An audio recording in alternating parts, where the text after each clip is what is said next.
ওই হচ্ছে দপদপিয়া ব্রিজ, ওই সাইড হচ্ছে ভার্সিটি। এই যে নদীর পানি ওভার হয়ে, হ্যাঁ ওভার হয়ে একবারে ঢুকতেছে আর কি।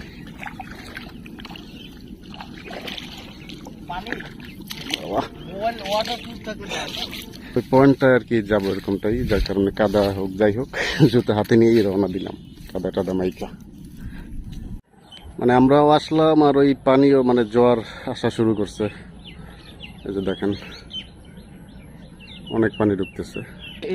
রাস্তায় তো দেখা যায় না, রাস্তা দেখা যায় না। কোন দিক দিয়ে যাইছিলাম? এটা তো এই রাস্তায় আইছিলাম। বাজে হচ্ছে 4টা। মানে এই সময় হাঁটু পর্যন্ত এখনই পানি। আর একটু ওয়েট করলাম, মাজা পর্যন্ত হইতো, লাস্টে সাথেই আসা লাগতো সবাই। এই যে জুতা হাতে নিয়ে আমরা এই যে কতখানি পাউডার কি আছে।